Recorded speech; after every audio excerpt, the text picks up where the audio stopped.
U.S. Attorney General Pam Bondi announced that there will be $500 awards doled out for tips that lead to an arrest in Washington, D.C. We have now made over 550 arrests in Washington, D.C. and have taken 76 illegal firearms off the streets, saving lives. You can help. U.S. Marshals Service is offering a reward for any information leading to an arrest. Together, we will make D.C. safe again. Bondi posted to X with a QR code. U.S. Marshals are part of federal law enforcement agencies that have deployed in Washington, D.C. following President Donald Trump's takeover of the D.C. police. The U.S. Marshals Service is a federal law enforcement agency within the Department of Justice. A social media post said information leading to arrests could bring a $500 reward. Attorney General Pam Bondi also announced that more than 550 arrests have been made in D.C. since the start of Trump's public safety emergency. In recent days, armored vehicles have been stationed near monuments and tourist landmarks, while drivers have been subjected to stops along a busy nightlife strip. Officials say a total of 800 troops are expected to be deployed in Washington, along with 500 federal law enforcement agents, including the FBI. Since assuming office, Trump has also sent National Guard troops to Los Angeles to suppress protests sparked by immigration and customs enforcement deportation raids. I'm announcing a historic action to rescue our nation's capital from crime, bloodshed, bedlam, and squalor, and worse. This is Liberation Day in D.C., and we're going to take our capital back. We're taking it back. Under the authorities vested in me as the President of the United States, I'm officially invoking Section 740 of the District of Columbia Home Rule Act. You know what that is? And placing the D.C. Metropolitan Police Department under direct federal control, and you'll be meeting the people that will be directly involved with that. Very good people, but they're tough, and they know what's happening, and they've done it before. In addition, I'm deploying the National Guard to help reestablish law, order, and public safety in Washington, D.C., and they're going to be allowed to do their job properly. And you people are victims of it, too. You know, you're reporters, and I understand a lot of you tend to be on the liberal side, but you don't want to get mugged and raped and shot and killed.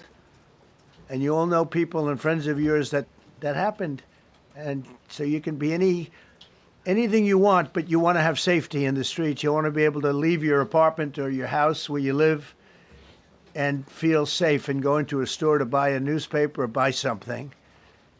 And you don't have that now. The murder rate in Washington today is higher than that of Bogota, Colombia, Mexico City, some of the places that you hear about as being the worst places on earth, much higher. This is much higher. The number of car thefts has doubled over the past 5 years, and the number of carjackings has more than tripled. Murders in 2023 reached the highest rate probably ever. They say 25 years, but they don't know what that means because it just goes back 25 years. Can't be worse.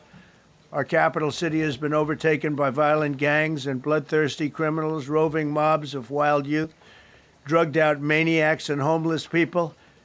And we're not going to let it happen anymore. We're not going to take it.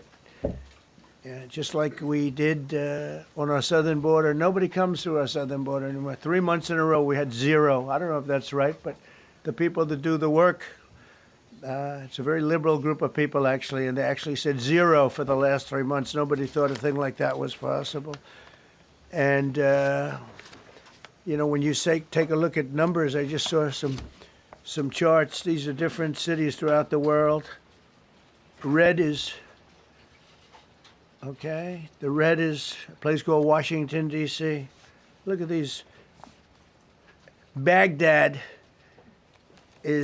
we doubled up on Baghdad. Panama City, Brasilia, San Jose, Costa Rica, Bogota, Colombia, heavy drugs. Mexico City, I mentioned, Lima, Peru, all double and triple what they are. So do you want to live in places like that? I don't think so. I don't think so. And I think the people in this room, if you wrote correctly, you'd see, look at the kind of numbers we have. D.C., 41 per 100,000. Number one that we can find anywhere in the world. Other cities are pretty bad, but they're not as bad as that. Is that where you want to live? The reporters of the world? Juvenile offenders and crimes against persons, as they say. It's getting worse. Not getting better, it's getting worse. And we had a recent indication. There was a story about a man who was just left. He quit because he was asked to do phony numbers on crime. And we're going to look into that. I think Pam is going to be looking into that. But he was asked by the city, I guess, that we don't want to show the real numbers. Let me do numbers so it looks like it's going down. Not going down. And under Biden, it was a disaster. And nobody did anything about it. We're going to do things about it like you wouldn't believe.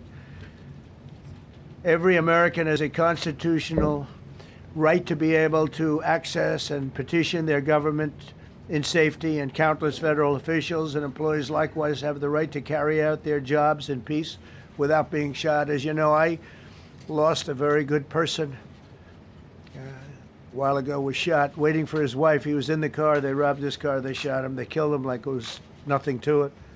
She was walking to the car. It's a horror show.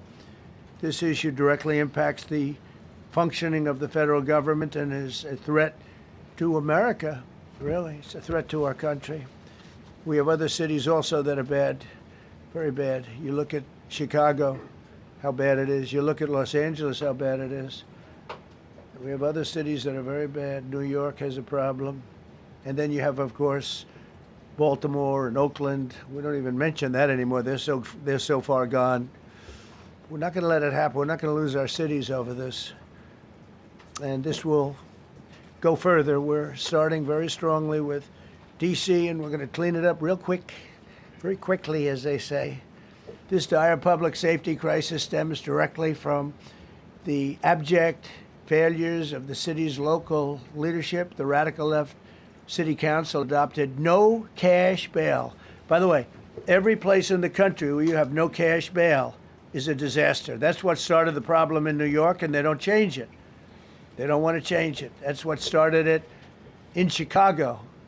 I mean, bad politicians started it, bad leadership started it, but that was the one thing that's central, no cash bail. Somebody murders somebody and they're out on no cash bail before the day is out. We're going to end that in Chicago. We're going to change the statute. I spoke with Pam and Todd and everybody. We're going to change the statute, and I'm going to have to get the Republicans to vote because the Democrats are weak on crime, totally weak on crime. They don't know why. They want to stop because they get mugged too. But we're going to change no cash bail. We're going to change the statute and get rid of some of the other things, and we'll count on the Republicans in Congress and Senate to vote. We have the majority, so we'll vote. We don't have a big majority, but we've gotten everything, including the great, big, beautiful bill.